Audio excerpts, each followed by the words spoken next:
नवंबर से तब तक मैं मध्य प्रदेश में किसी भवन के अंदर नहीं रहूंगी, क्योंकि लोग बर्बाद हुए हैं शराब और नशे से, और घर बार छूटे हैं लोगों के, लोगों को घर बेचने पड़े हैं, लोगों के इलाज के लिए पत्नियों को मंगलसूत्र बेचने पड़े हैं शराबी पति के इलाज के लिए, और उसके मर जाने से या बीमार हो जाने से महिलाओं को दूसरों के घरों में झाड़ू पोछा और बर्तन साफ करने पड़े हैं। इसलिए मैं दिसंबर एंड तक चलती रहूंगी, इंतजार करूंगी, और ये इंतजार तो चलेगा 31 मार्च तक, क्योंकि ड्राफ्ट बन जाएगा। हो सकता है मुझसे शेयर किया जाए या ना किया जाए, क्योंकि मैं कुछ नहीं हूँ सरकार में। जो है वो है शिवराज जी मेरा सम्मान करते हैं और उन्होंने एक नैतिक साहस दिखाया है। दूसरा मेरा ये मानना है कि एक्चुअली हमारे देश में एक नियंत्रित शराब वितरण की नीति है ही नहीं, क्योंकि ये राज्य का विषय है। तो राज्य की सरकारें अपने तरीके से जनहित और जन धारणाओं, जन भावनाओं की अवहेलना करके भी शराब नीति बना देती हैं। ऐसे में भाजपा अब देश में आ गई है। भाजपा ने 370 हटाने की बात कही, पूरी हुई। राम मंदिर बनाने की बात कही, पूरी हुई। भाजपा ने जो वायदे किए वो पूरे हुए। लोग अपेक्षा करते हैं कि भाजपा शराब पर भी नियंत्रण की कोई एक नीति बनाएगी राजनीतिक स्तर पे, संगठन के स्तर पे, और वो नीति भाजपा शासित राज्यों को निर्देश दे, वो नीति को लागू करें। वो नीति जनहितैषी हो, महिला हितैषी हो, नौजवानों के भविष्य को ध्यान में रख करके हो। और मुझे ऐसा लग रहा है कि जिस तरह से शिवराज जी ने इसमें पहल की और एक जन आंदोलन को सरकार ने अपने हाथ में ले लिया और अपने अभियान में बदल दिया उसको, तो हो सकता है कि शायद, मुझे ऐसा लग रहा है, क्योंकि मध्य प्रदेश कई मामलों में मॉडल स्टेट बना है, तीर्थ दर्शन में, लाडली लक्ष्मी में, कन्या विवाह में, तो हो सकता है कि मध्य प्रदेश शराब नीति, नई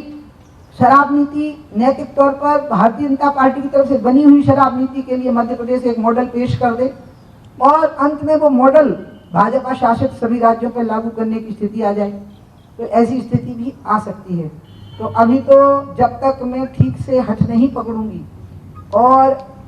जब तक मैं सड़क पर नहीं रहूंगी, जब तक मैं घर बार नहीं छोड़ूंगी, सुविधा का जीवन नहीं छोड़ूंगी, तब तक वो स्थितियां बनेंगी ही नहीं कि मैं यहाँ की महिलाओं को सम्मान, यहाँ के नौजवानों का भविष्य,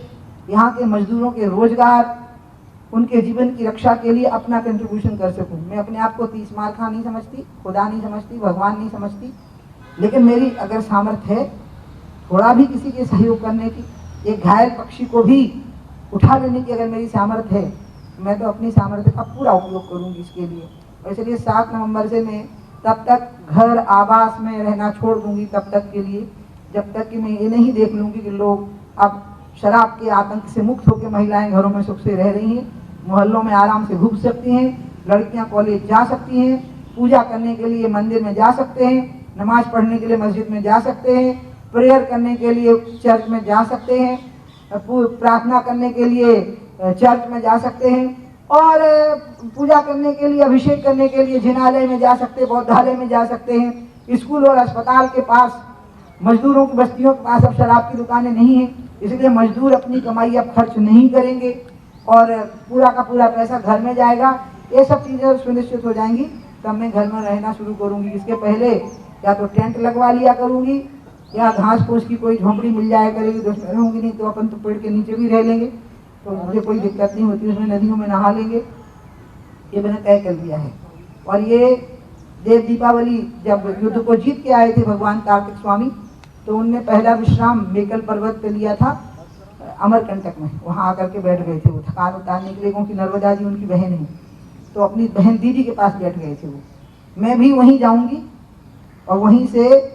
देव दीपावली